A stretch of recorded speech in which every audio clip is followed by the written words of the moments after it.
Welcome to the 3 to Our Way podcast, a weekly 1-hour conversation about sports, television, film, music, and current events. Real live, no sites. Hosted by childhood friends Sherm the Barber, Substantial, and J Cash. 3 to Our Way is as humorous as it is informative. We bring our odd perspectives on odd stories to you via YouTube and all podcast platforms. Our weekly show is pre-recorded, but you can catch us live on the first Sunday of every month. Be sure to like and subscribe so you don't miss an episode.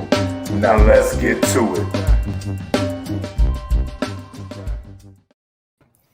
We black, y'all. We black, y'all. We bleedy black, the black, y'all. What's up? This is 3 to Our Way podcast. Welcome. I am your boy, J Cash, with my man, Substantial. Peace. On my video left. Is it my video left or right? Your video. My video left. Your left, but they're right. Something like that. We ain't gonna complicate it. And my man, Sherm, say what's up to the people. What up? What up? What are you? How you fellas been doing, man? It's been a long week. Yeah, good. Yeah, man.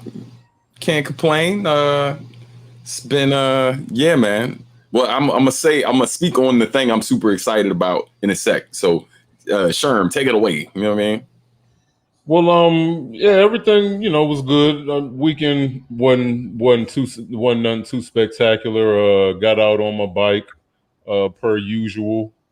And yeah, nothing spectacular, man. Everything is everything. Just enjoying these playoffs right now.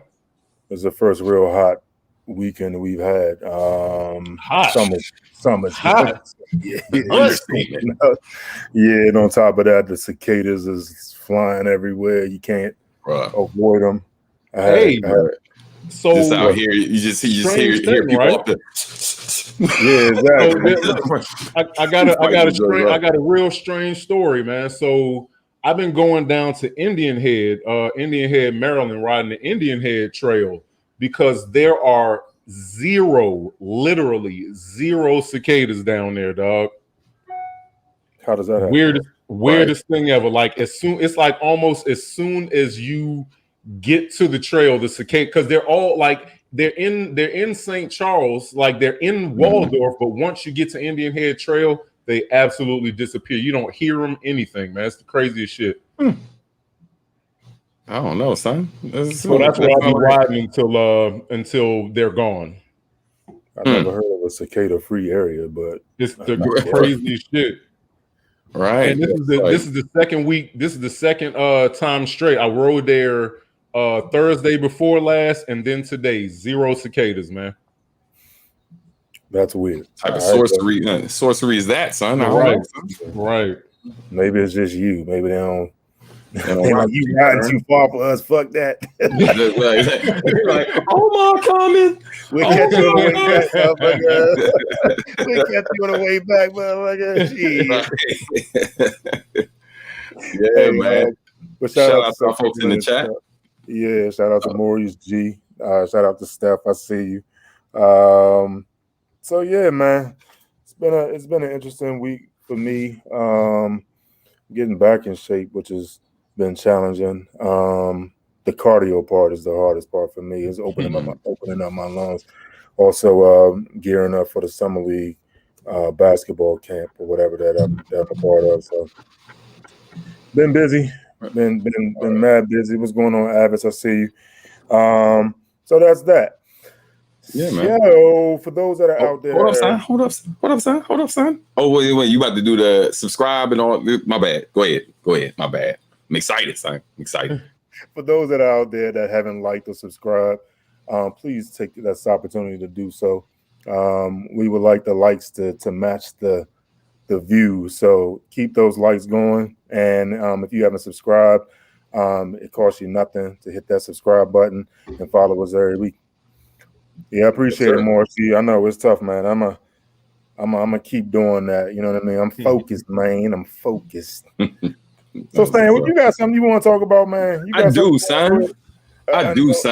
So listen, Linda. Listen.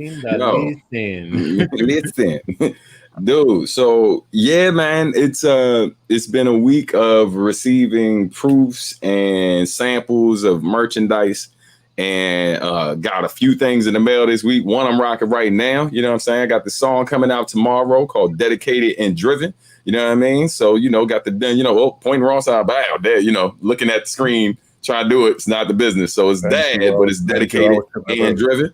You know what I mean? So got those joints. We got them in 3 colorways. We got the red, black, and green blicky, which I'm rocking now. Got a gray, blue, and red joint, kind of like Wizards colors. And even got a colorway for you Washington football team folks. You know what I'm saying? I ain't hating all the way. Let y'all live. And I got rep for the area. You know what I mean? But this right here, though. So this will officially go on sale tomorrow, ladies and gentlemen. Yes, son. So my first ever book, your boy is officially a published author. It's a children's book called She Sees, inspired by my song, or based on the song In My Daughter's Eyes. And so it's actually already for sale on our website, subartmusic.com. And it will officially be on Bandcamp tomorrow, along with the project, a soundtrack for fatherhood, which is a collection of songs about being a dad and my experience. You know what I mean? And yeah, man. So I'm excited, dude. Like we've been working hard as fuck over here, man. So probably not the language I should have used promoting a children's book, but I mean, I hope that somewhere in the book.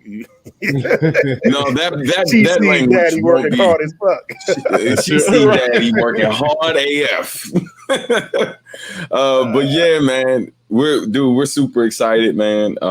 It's actually we're encouraging folks to buy it directly from either our website or Bandcamp, because unfortunately, in order to have global distribution, the fees are ridiculous. So the book is it is on Amazon and Barnes and Noble, but the price is super high.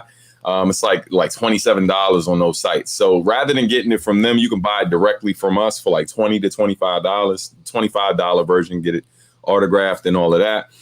We're waiting for the shipment to come in so you could start your pre-orders and all of that, and you will definitely receive it either right before or slightly after Father's Day, based on the shipment we're waiting on. So yeah, man, that is it. You know what I mean? Excited, B. I'll go out there and support that. Please link that too, Stan, at the end of this show. Yes, we'll do. Make sure it's on the YouTube. Support my nieces and my brother.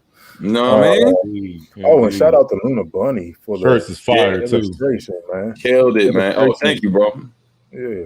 So the shirts and stuff are already available as well on so the site. What's green? What's green on that joint? The shirt. The shirt itself is green. The shirt is green. Okay. Yeah, it's like a forest green. Yeah, I know. It's actually like a forest green. It's the what's it called? The heather joint. So it's a heather forest joint. Yeah, get a different. I was like, yo, I don't see people with the green heather joints. I was like, let's try something different, B. You know what I mean? You know what I'm saying? Like, what would Sherm do? I don't know. Sherm fashion, dude. You know? Steph want to know if you're doing an Audible audio, but because she's too fucking lazy to read. Lazy to read a children's book. A children's book. You need the audio. If I did an Audible of this joint, it would be 30 seconds. Oh my God.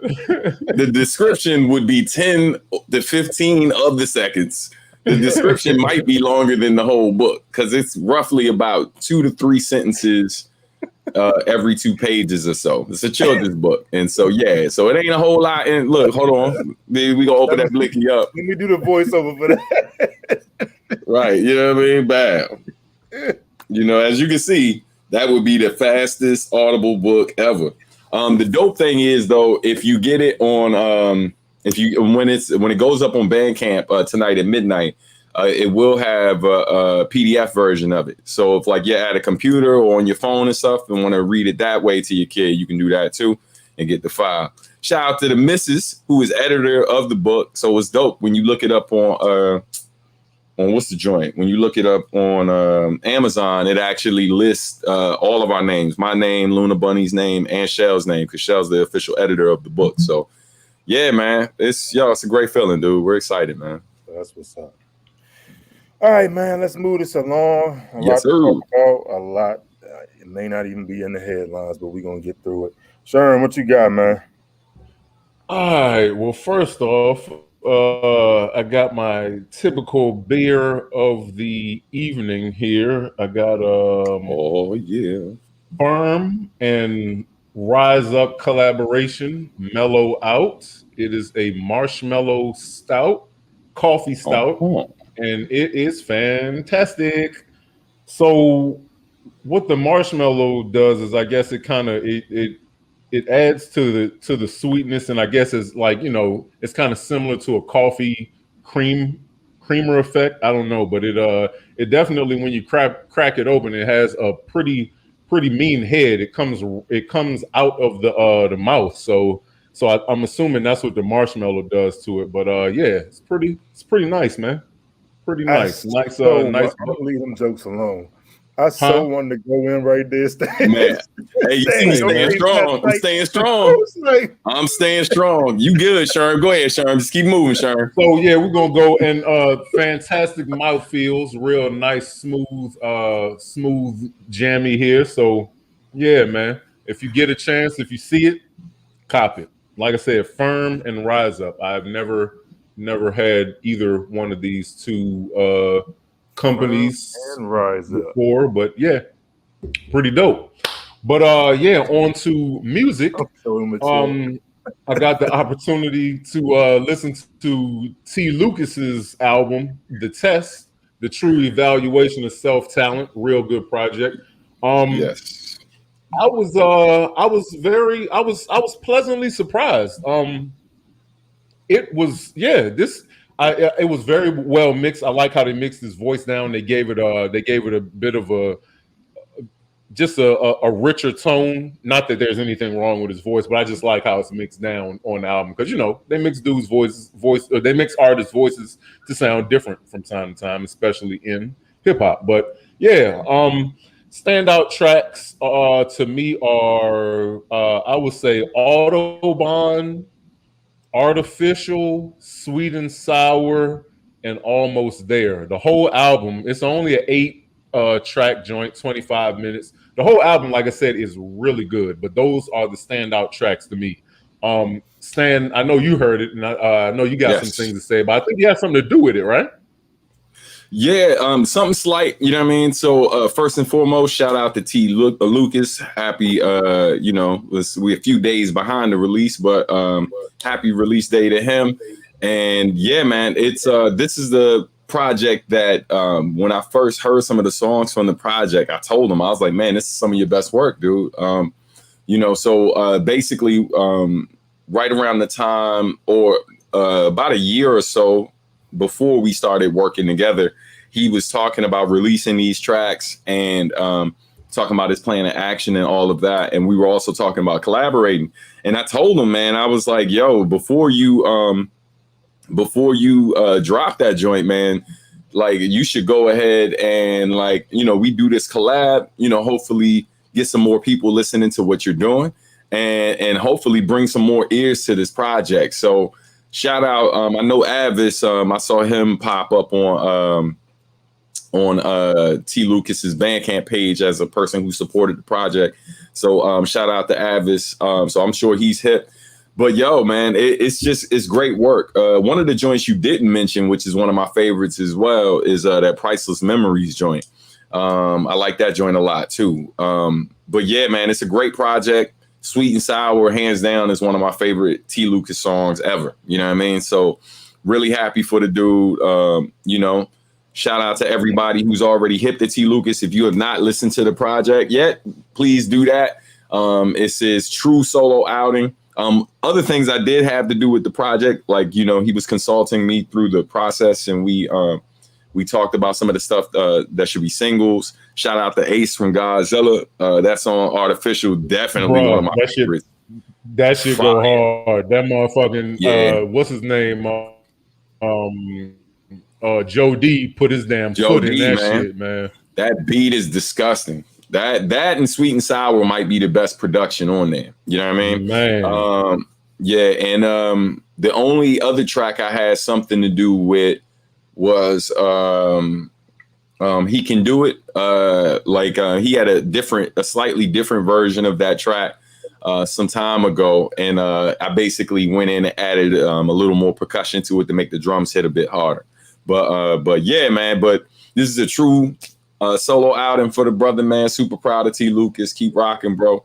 And he's planning to do some promo gigs real soon. We were talking about it today, connecting him with some folks or whatever to do some live stuff, both on and offline. You know what I mean? For when folks can get out and play again. You know? That's one man. The show, man. I would say, and just to add to my review, I would say the joint has a really futuristic, nostalgic sound. Like it's a throwback sound, but it's not like, it doesn't sound old. Like I really enjoyed that about the project. Like, it doesn't sound like an older artist trying to be a younger artist. It sounds like an older artist that knows that has a good ear for production and that can rap his fucking ass off still. And it came together very, very well. Like, I'm super proud of this project. It's surprising that that the material, some of the material is old actually, being that it hits so hard. Yeah, man. Yeah, it's crazy. Like, and that's part of what happened. He breaking up on his end. I don't know if you hear, but I hear. Yeah, I heard him when he was talking. It was breaking up a little. But what I was just going to say is, yeah, man, one of the things, and I was just building with a bunch of legendary DMV artists today who basically, they're people who, when I was first starting to run in the DMV underground, these dudes were already established, had their own vinyl out, and was doing gigs on a regular basis locally. Shout out to Amphibians. But one of the things we were talking about is how, like, even when material's old to you, if the world hasn't heard it, it's new.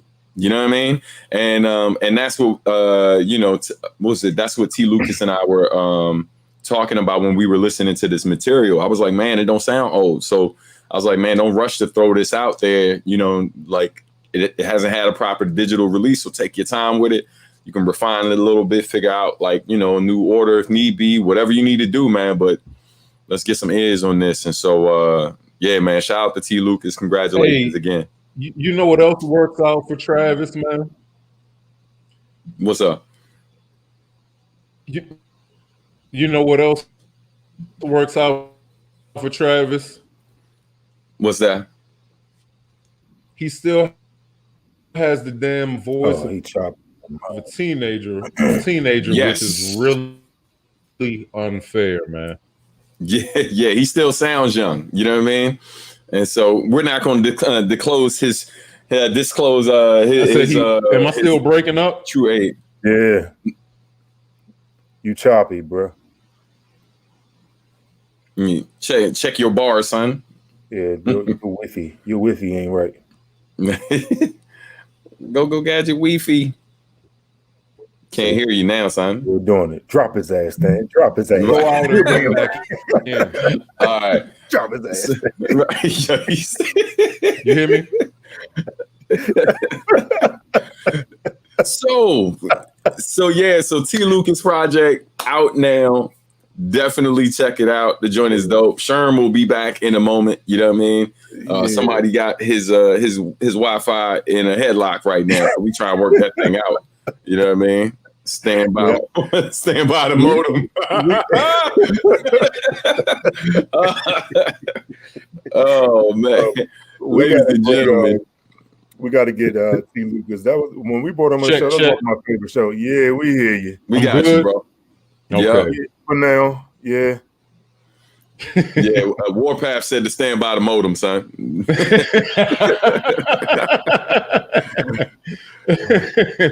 the laptop in my hand. But did y'all hear what I was saying though about Travis? Yeah, in his voice, man. Yeah. I don't know if he feel that way. You know what I mean? He sound the same since freshman. Right, man, dudes, like it's crazy. I mean, it works for him. It works for him.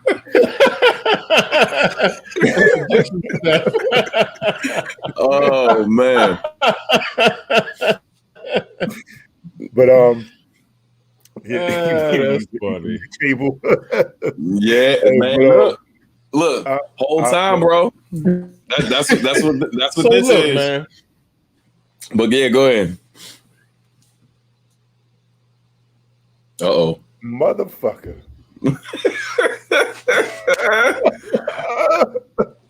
Hey, But man, yes. they're like, you got people on every floor of your house using those same modem, bro. On to playoffs. This ain't gonna work. No. Sherm, no. We're losing them. This ain't gonna work. Oh no, Sherm. Oh man, it's all good. Stan. It's all good. Stan. Drop his Again? ass. Stan. Go ahead, yeah. Go ahead. Oh man. Drop his ass. Oh no. Oh no. Say so, okay, testing 1, 2. Sherm, say something, man. It's when they say blink twice if you when they say go ahead, yeah. Look at his face.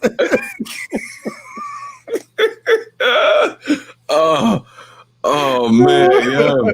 He frustrated as hell. Yeah, man. Listen, I've been there, man. The joint is that's why I'm in this joint with the 56/60 foot Ethernet cable, dog. And he's gone. All right, yeah, well, man. Since he's gone, let me slide off into the playoffs. And when he comes back, I'm sure he'll join us and talk about his views on the playoffs. Fio Sherm, get it. Yo, you stupid. You stupid, yeah. So oh my god. First round of the playoffs is officially over. Today we had Game 7 of the Clippers versus the Dallas Mavericks. Hi, Sherm. I don't even want to say anything. You here, it's man? good now, son. You know what good. You got right now. Nah, put it. Right. Make him the bottom. Make him the bottom. So see when he on the bottom, we hear. Hey, yeah, you need to send a text to everybody in your house and be like, "Hey, man, get off the Wi-Fi." Every phone. But they said ain't nobody on nothing, so I don't know what the hell going on, man. As they're streaming a show, you know what I mean? Ain't nobody on nothing, and then they streaming something. You know what I'm saying? They're watching. We just watching the movie on 2 different floors. Oh man! But go ahead, Cash. I'm sorry. So, Sherm, you can just join in on this. I was just talking about how the first round of the playoffs just wrapped up. Clippers beat the Mavs to move on. Luka Doncic played his ass off as usual. At least in the first half, he did. I know Johnny don't want to hear or talk about the second half because he kind of got strapped up and didn't have enough to pull it out for Game 7 on the road against the Clippers. Now, if the Mavs would have won that game, it would have been historic in the sense that every game won in the series would have been won by a team on the road. And that's asking a lot, you know what I mean, to win 4 games on the road to wrap a series. But nonetheless, the Clippers advance. The Los Angeles Lakers. I don't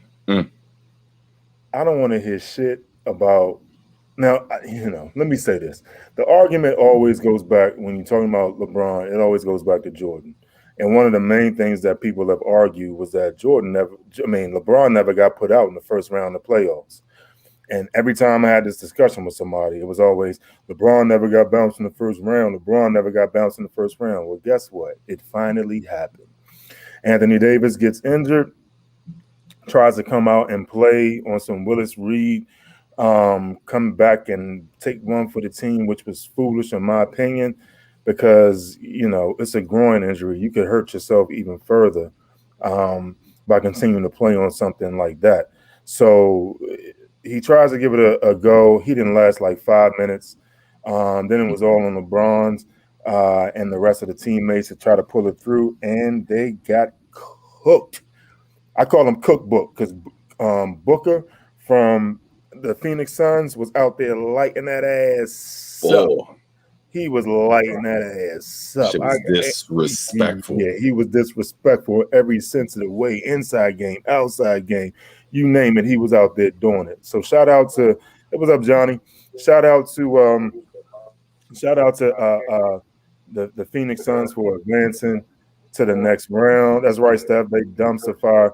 And now it gets real interesting because, after the game, they were talking to LeBron and he was smiling and basically talked about how, Space Jam is coming out. It was a plug for the new movie that he's doing that comes out. And it was at that point when I realized that I don't think LeBron gives a fuck, you know what I mean, about winning championships anymore. How you feel about Sherm? I know you got some to say about the playoffs. So did you hear his post game interview? Oh fuck this. So first of all, how do I sound? Okay, you good. You sound good. It was a delay, but the sentence was complete. I was like, drop his ass. Am I good? You good? Yeah, you're good. Okay. So I did not hear his post game press conference, but it's not surprising, man. Like LeBron is old; he's 36 years old, and I mean he knows that the ring winning talk is slowly leaving his conversation, man. So yeah, I'm not surprised, man. I'm not surprised either. I didn't see that comment. I'll put it back up there. Hey, Steph. That was Snoop who said that. That's been circling around. Snoop said that on his Instagram. He said, "We sorry, we worse than the Clippers. AD get hurt more than Mary J. Blige records or something like that." Yeah, that's disrespectful. Yeah, but the post game interview, the thing that I don't like, and here's the thing, like I face this all the time with some of my closest friends in the sports group that I'm in. They say, "You a LeBron hater?" I don't hate LeBron. I love the brother, especially what he does off the court. You know what I mean? Mm-hmm. And he's a damn good talent. I will never say he's not. What I have an issue with is his delusional ass fan base. You know what I mean? Who, constantly move the ball. Like there was people are talking about now, like they base their whole argument on a never. LeBron never got put out in the first round. Now all of a sudden you're starting to see it circulated that LeBron got put out one time in the first round. Jordan got put out 3 times in the first round. And I'm like, well, wait a minute. You know what I mean? Because you built your whole argument on a never. And now that never has happened, you're trying to go back and count the how many's. It don't work like that. You know what I mean? And then on top of that, the excuses that are floating around for the brother. Now game 3, he catching dunks off the backboard. You know what I mean? Looking real pretty. And then the commentator's like, oh, he's defying father time. But then when he gets bounced in game 6, it's, that ain't going right. Like, come on, man. Like, you can't have it both ways. So I take issue with all the coddling that's being done for somebody who we all know you came into this league, wearing number 23. You came into this league idolizing number 23. You came into this league hoping that you win more championships at number 23. And now we're at the end of that tunnel and it doesn't look like it's going to happen. So don't hit me with, well, he got all these stats. He's been playing since he was 18. Well, he's a better passer. Okay. But when it comes to being the man or being better than the man, it's Jordan. And then when it comes to, he won for 3 different teams, but he also formed a big super team the first time in Miami, second time in Cleveland, and then the third time when he went to LA. So I don't want to really hear the excuses when it comes to the comparison of Michael Jordan and LeBron James. That's what I take issue with. Yes, I will say that, like, if they're going to do the comparison, right? Like, if you're going to talk about like how one player was put out 2 more times than the other player, then it's okay for that person to come back and say to you, Well, the player that you're referring to, also won two more championships than the other player. You know what I mean? And did them all with one team.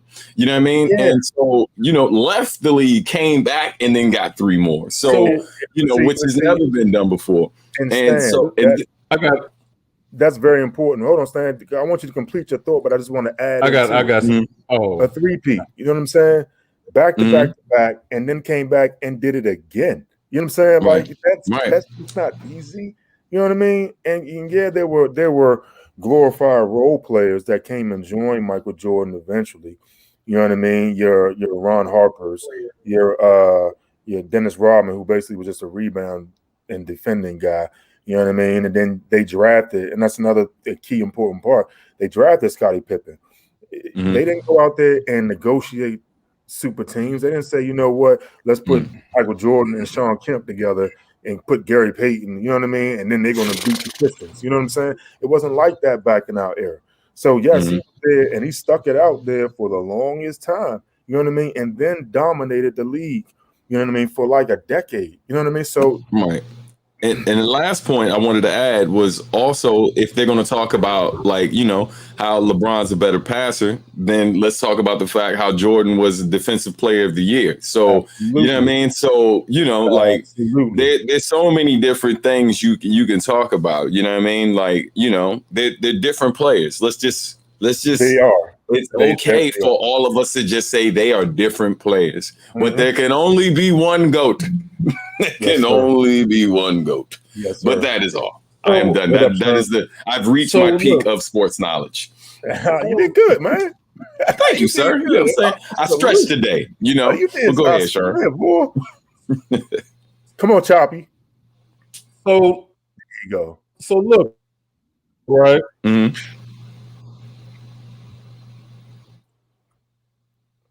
Oh wow. So I was talking to this dude after I finished riding, after I finished my ride today, right?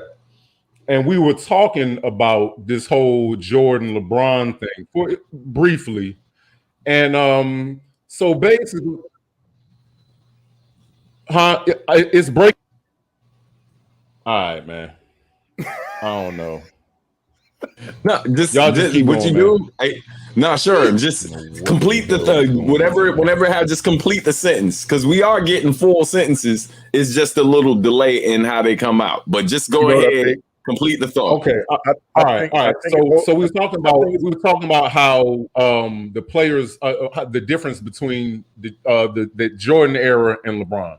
So basically, what I was saying is that the reason why the players now, why they don't seem, a lot of them seem to be a little passive, is because the players of our era came up on the asphalt, and playing on the asphalt is a whole different game. So you gotta, you gotta earn your stripes a whole different way.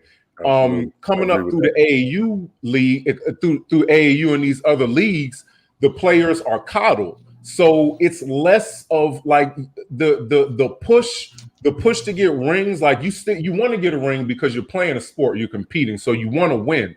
But on the other side of that is getting a substantial amount of money, and that in itself is a victory. So I think these players are willing to accept the substantial amounts of money as victories, as opposed to going as hard as they can to get rings. If you understand what I'm saying. I dig what you're saying, and just to add to that point, I say this all the time. It was our era that made things the way they are. Meaning that we were the ones that looked at your Reggie Millers, your Charles Barkley, your Sean Kemps. You know what I mean? Before Gary Payton left Seattle, your Dominique Wilkins. It's like, yeah, they're great, but they never won a championship. It was us that made it that in order to be considered the best of the best, you had to win rings. So this younger generation that came up behind us, after going through the gauntlet of trying to win it where they were, and they realized, dang, my career is at some point starting to come to an end. I got to get this ring. They started saying, well, shoot, let me go ahead and tag, jump on with so-and-so, or, link up with so-and-so, because at the end of the day, all people really going to care about is how many rings you got. You know what I mean? And that part is our fault. You know what I mean? Because we were the ones that say, "Man, Jordan got 6." You know what I'm saying? In that decade, he had 6. And then we looked at the next man that they handed the baton to, Kobe Bryant, and he got 5. You know what I mean? So now, but shout out to Bill Russell out yeah, here with 11. yeah. Let's not forget Bill Russell with 11. He need a third hand. His name comes up in the discussion all the time when you start talking about it. It's like Bill Russell got 11. Well, I always tell people, but here's the thing: Bill Russell, when he got 11, there was only 8 teams in the league at that point. So it ain't like you got 31 other teams to compete with like you do today. You had 8. You know what I'm saying? But nigga still got 11 rings. He still got 11 rings.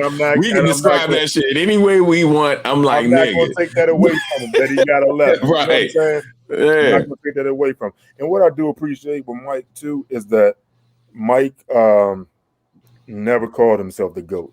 You know what I mean? Mike said, "I'm gonna let the other people defy him. I mean, I'm gonna let you you guys define who you think the GOAT is." And to hear LeBron say, "I'm the GOAT," you know what I'm saying? When it's like, bro, you did a lot, and I'm applauding you for doing the great things you did. But let other people define that for you. Don't walk around with your. This ain't Muhammad Ali. You know what I mean? This ain't that. But anyway, let's get off of the Lakers. Talk about the rest of the playoffs. The Atlanta Hawks moved on and they faced today. Yeah, that was surprising to me. They went into Philly and smacked the shit. They was at one point up 25 or 26 in Philadelphia against the number 1 team in the East. That was very surprising for me. Hey, until they started putting that press on Trae Young. Yeah, and you know what? I can't, for the life of me, busting that shit. I can't understand. Excuse me. I can't understand Doc Rivers because you watch this team go up and have a 17-0 run on you. You didn't call a timeout. You ain't make no adjustments. You ain't sub nobody in. Well, you remember they didn't have any timeouts after a while. No. This was early because they was down early 17. This is the first half. And then I'm like, stop the bleeding. You know what I'm saying? Put a Band-Aid on it or something. You know what I mean? You may not be able to stitch it, but cover it up. Y'all leaking here. You know what I mean? So they let him get out to a 17-point lead. Doc didn't call not one timeout. And then it goes back to his days when he was with the Clippers, where, you know, and I told my friends, I said, Doc be giving away playoff games like it's the regular season. You know what I mean? So he got to learn to stop doing that. Some of that fell on Doc Rivers. Some of that fell on Ben Simmons. I'm sorry. The Bama can't shoot. He's awful. He don't have a mid-range. Yes, he don't have a mid-range. This is 4th year. He don't have a 3-point shot. He's relying on getting to the basket and getting layups. And guess what they're doing? They're fouling him. Why? Because now he can't shoot free throws. He can't shoot free throws. But what good are you? But I can't. I can't. Of course, not of course, but I don't agree with that. Ben Simmons does have some aspects of his game that he tremendously, obviously, needs to work on. But the other things that he does, like the dude, like he's definitely a defensive threat. He's an offensive threat, and he's just a ball of energy. Like the dude is all over the court, man. He's no offensive threat by far. That's the part that's killing them right now. Every playoff game, you watch the next time that they play, game 2, what they do is they back off of him and make him they clog the paint. So now they take away the paint. You can't drive. And then when you go to drive, they better off fouling him and giving him a layup because he can't hit free throws. That is a lie. That's the definition of a liability right there. I don't think that L is his fault though. I can't because you got what's the name? Embiid was playing, like everybody was there. They just he played well. I think they just lost. Like Trae Young is amazing. Clint Capella is dog. He's not a joke, man. Like they got a hell of a squad, man. And I'm not saying that. Everybody was there. It was like they just. I feel like they just lost because they just lost. No. First of all, he put Danny Green on Trae Young early. Trae Young, I see that stand. They put Danny Green on Trae Young early, and then Trae Young was cooking Danny Green. Then he put Ben Simmons on him, and at the point where the game was getting closer, They just started fouling Ben Simmons. This is the second round they've done that. They did that in the first round with Washington when they were fouling him and putting him on the free throw line because he can't. They know what he's limited in doing. They back off of him on the offense. He can't go to the lane. When he does go to the lane, or even when they need to stop the clock, they foul him and put him on there because he's that. And God forbid he ever takes a three. He's only made 1 3 in 4 years. Trae in the game. He's made 1 3 in 4 years in the new NBA, dog. So Trae Young. Yeah. The other big game, Milwaukee played the Nets round 1. Lord, saw that one. Yeah, without James Harden, and they still cooked their ass, bro. That shit was. My God. Scary. They had Blake Griffin out there looking like, second year Blake. You know what I mean? Bro, yo, how many threes did he hit? Crazy. 5, I think 5. Yeah, that's crazy. 18 points, 14 boards. I was like, he looked like a character in 95 Live, bro. Like, you know what I'm saying? Niggas hitting from everywhere. It was like when Harden went down, I thought, they may have a shot, but ain't it crazy? Ain't it crazy what being on a squad like that would just do for your pride and your energy and everything? Like, you would have thought he was dead in Detroit, man. You'd have thought it was time to bury Blake Griffin, man. Yeah, but I think he didn't want to be there. He didn't want to be there. He definitely didn't. Yeah, right. So and I, to an extent, I can't blame these guys. When you at a trash organization that ain't really doing what they need to do to win. It's like, why I'm wasting away, you know what I mean? So I'm all for every player being someplace where they're happy. Another series, and it's the final series, Damian Lillard got put out by the Denver Nuggets. Denver Nuggets have moved on to play. They play the Clippers next, and Damian Lillard's future with Portland is up for grabs. Coach Stout has already been fired. Jason Kidd, who he want? Yeah, Jason. It's 4 straight years of first round exits. As a head coach, you can't really have that. We're one of the best number ones in the league. Yeah, we're one of the best point guards on the planet. You can't really. And I knew when he dropped that 55 in that double overtime game and they lost. I said, yeah, it's pretty much over for them. Yeah. So, I think that it's a good chance that he wanted Jason Kidd to be the next coach, and Jason Kidd today declined because I think Jason Kidd knows that Frank Vogel's job is not secure in Los Angeles, and he might be the head coach of the Lakers. But nonetheless, Damian Lillard wanted Jason Kidd, and now they have to look at other options. If it's not a suitable coach for him, then don't be surprised if Jason Kidd bounces. Okay? And on my last note, and last week we talked about Julio Jones potentially moving on to Seattle. Well, he actually got traded to the Tennessee Titans. And real quick, that makes a dangerous combination because they already had a good wide receiver on the outside of A.J. Brown. But most importantly, they have Derrick Henry, the best running back, one of the most dominant running backs that we've seen in a long time. They have him underneath. So they don't really have a great quarterback, but with weapons like that, you really don't need it. So going to be interesting to see what happens moving forward. But that's that. No more Julio Jones in Atlanta. There we go, fellas. Substantial. Yes, sir. Yes, sir. So, yeah, man, a whole lot going on in the TV/movie world. But first and foremost, man, wanted to start out with the rest in peace shout out to the late great Clarence Williams III. Legendary actor, man, has been in so many classic joints. You want the shit. Yep. The shit. Yes. The shit. Yep. The shit. Tales from the Hood, man. You know, he has, man, so many memorable lines. Like, he's such a memorable character in so many different things he's been in. You know, for those of you who grew up watching reruns of like old television from like the 60s, 70s, some people might remember him from Mod Squad. You know, if you're a fan of Chappelle, And you know about Half Baked, and you know that's Samson Sugar right Hill. there. Yeah, Sugar Hill as well. Yeah, Sugar Hill. He was Wesley Snipes' father in that. Yo, just so many. Oh my God, man. He was a great actor, man. Yeah. But rest in peace to him. He, lived a long and fruitful life, man. So, definitely a great loss in Hollywood. He passed on June 4th of colon cancer. So, I can't stress it enough to everybody, man. Take care of yourself. There's a whole lot of things that are kind of like signs that things are happening with you internally.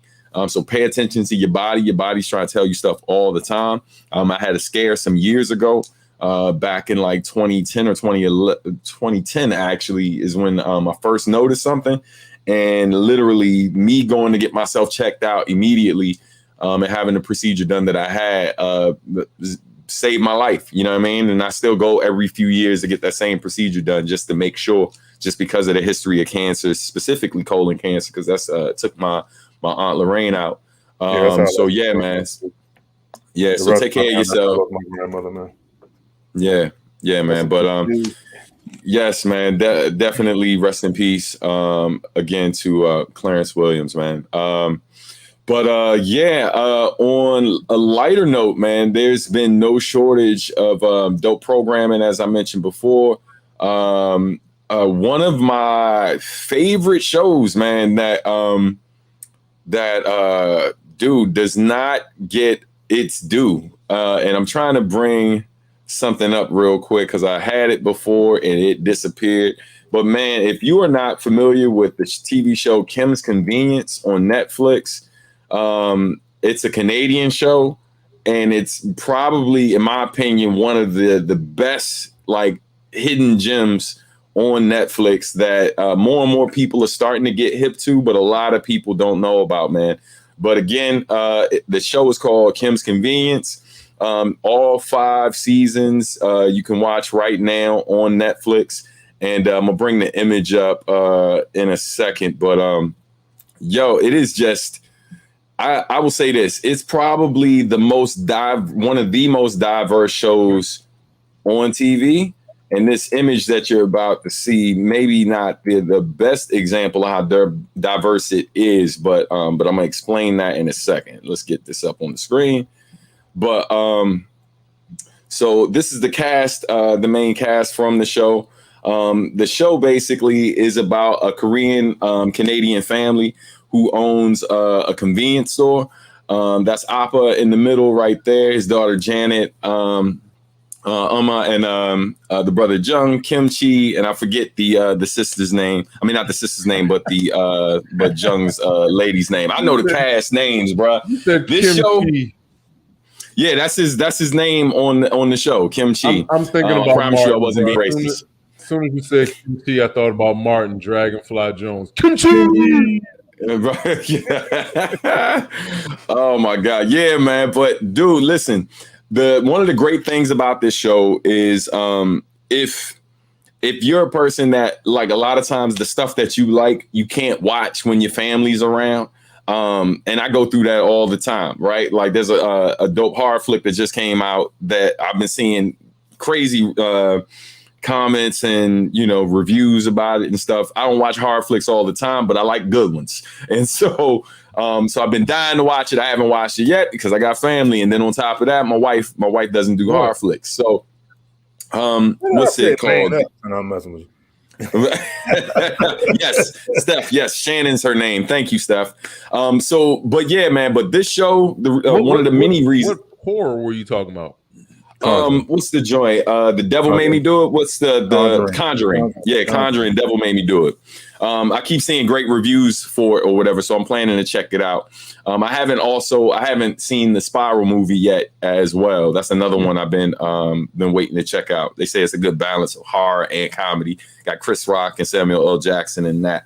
But yeah, so a lot of times it takes me a minute to check out those type of joints. But anyway, Kim's Convenience, though, has been on for 5 seasons. Unfortunately, it will not be back, which came as a surprise. And actually, for people in the industry, like including the people who do the show. They were like some of the last to find out. Like they damn near found out when everyone else found out. So a lot of the actors went to Twitter, were complaining, you know, and to be clear, it had nothing to do with the main actor, Simu Liu, or the brother here on the bike. That's Jung's character. A lot of people were speculating that it has something to do with him because of the fact that he's now with Marvel as the character Shang-Chi, who's like Marvel's like martial arts action hero. Like that movie looks like it's going to be crazy. They already got the trailer out. Yeah, vicious. Yeah, it's fire. So a lot of people thought that because he got that, he wasn't going to be in the show anymore. But he came out and made it really clear. He was like, listen, that one had nothing to do with the other. So what happened was the producers of the show, actually the creators of the show actually own the IP, right? They own the intellectual property of the show and decided that they didn't want to make any more. Right. And so the staff were the last to know. And a lot of times shows like this get canceled. And that's why they don't continue making more. But this show was not canceled by the network. Netflix wanted them to keep making it. And the creators of the show just pulled the plug on it. So that news came out a while ago. But recently, when Netflix just put up the final season, Simu Liu basically came out and he started throwing Bammers all the way under the bus. And so, man, like Deadline, the site Deadline basically posted from his Facebook account where he basically was like, yo, let me tell you something. It wasn't me, dog. This is what's been happening behind the scenes. And so one of the things he was like, look, there's no saving the show, which we've seen happen before with other shows where the fans got online, got real active and were like, yo, bring this show back. And it's actually happened. Show got picked up by other networks and things like that. This can't happen with this particular show because it wasn't the network that canceled the show. It was the show's creators that said they weren't making any more.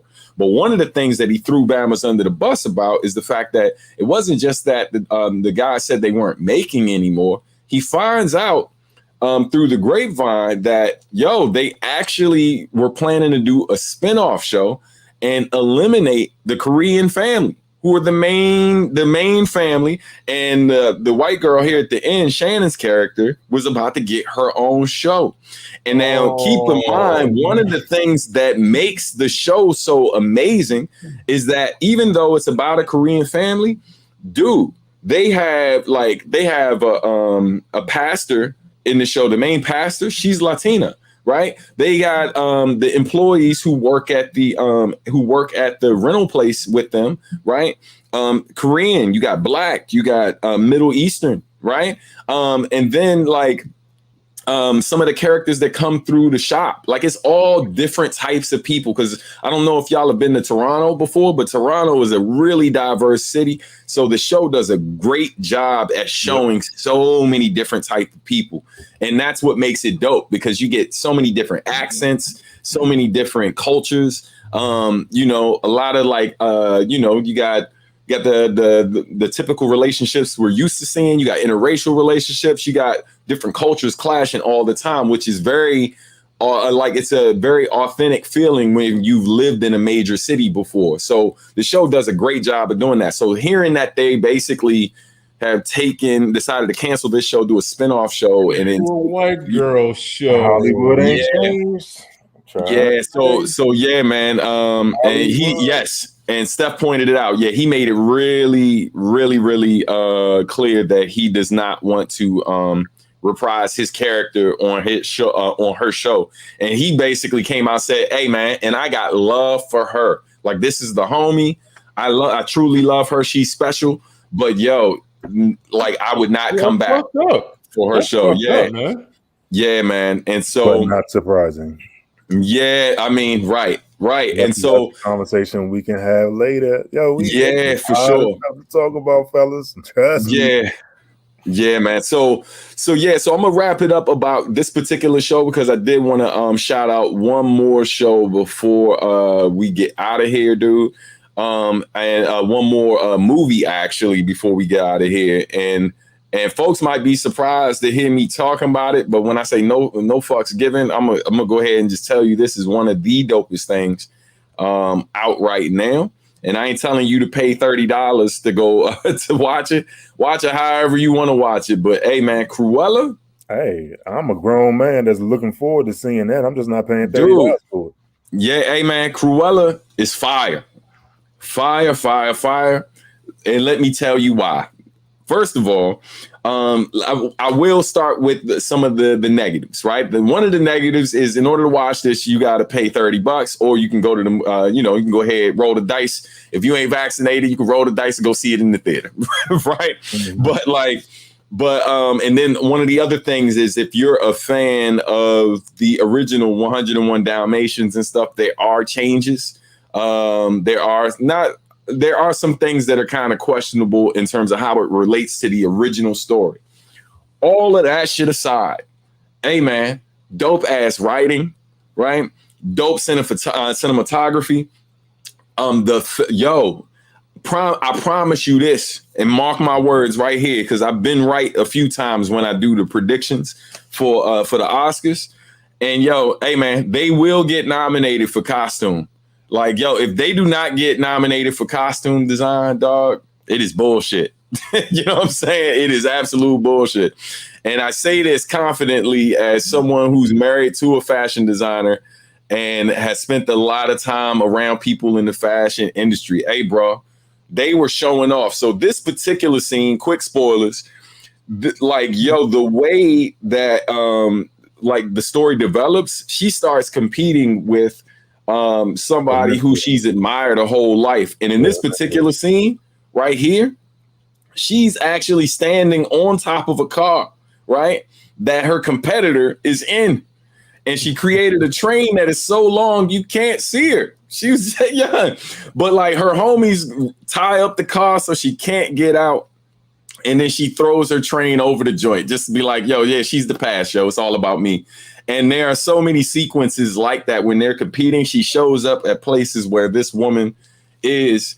There's another amazing scene where, they pull up a dump truck to one of the places and they pour out all this trash right in front, on the red carpet where the woman is. And you're like, oh, no, they didn't. But then, she stands up out of the trash and her dress is made out of all this stuff that looks like thrown away stuff. And then she goes to the back of the joint and hits the truck like the trash guys usually do. And when they drive off, all the trash that's on the ground is really the train of her dress. Hey, dog, the shit is flames. I'm like, oh, my God, man. Like, artistically, this shit is really inspirational in terms of what they do, like with fashion design and what they do with art. But my last shout out would go to the whoever does the music production, not the music production, but the music supervisor for the movie. Dog, when I tell you they got the songs that they pick for this movie are so perfect. And the soundtrack, dog, like you could throw the playlist on from this soundtrack and be good. Like if you're a person that likes rock from like the 60s and 70s, especially some of the funkier shit, like the really, really dope shit. Oh my God, man, so many joints. Like the movie's a great time. I showed, like, me and the missus watched it on our own. Then we showed it to our oldest daughter, who made us run it back again because she was like, that movie was amazing. I was like, I tried to tell you, kid.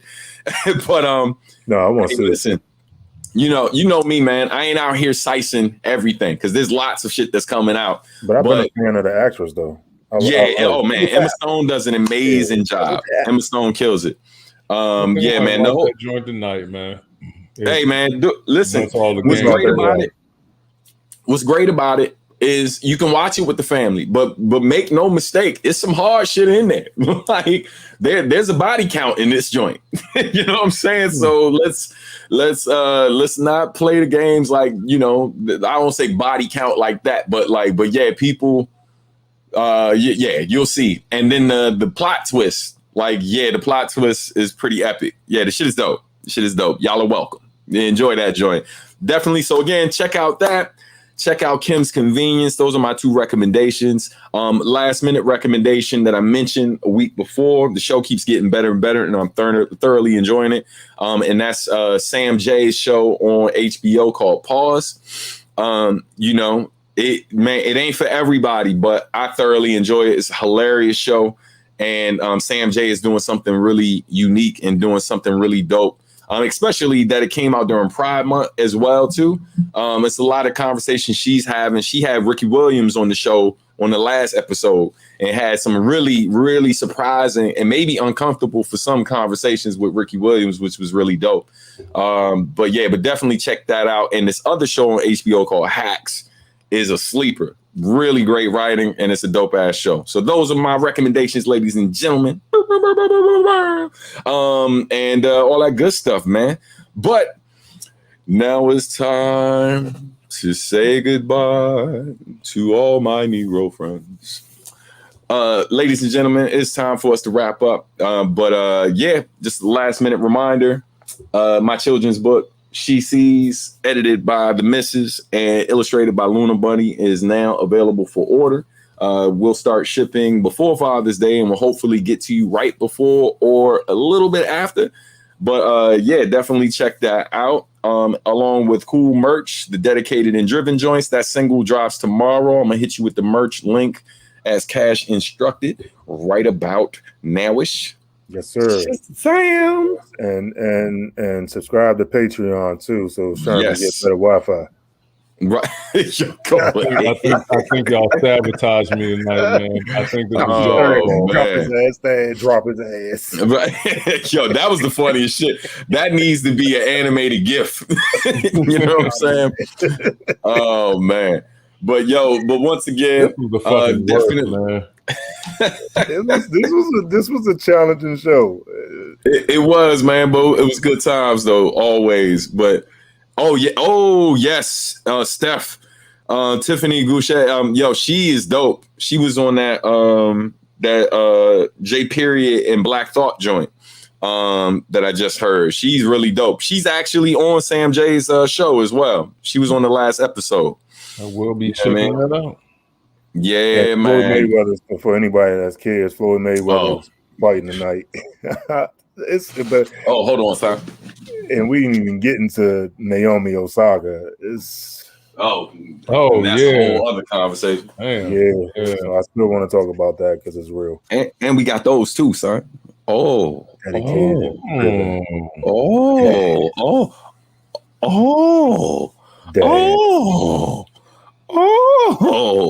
Yeah, with the embroidery joints. So yeah, man, that's also on the site. That link that I threw in there. Yeah, Yao Ming. It's true. Yeah, man. But anyway, hey man, it's been great. I hope y'all enjoyed the show. Make sure you subscribe if you haven't, and Patreon. Hey, that's a song for you right there. And on that note, man, we will see y'all next week. Same bat time, same bat channel. Peace. Peace. With better Wi-Fi. Peace, y'all.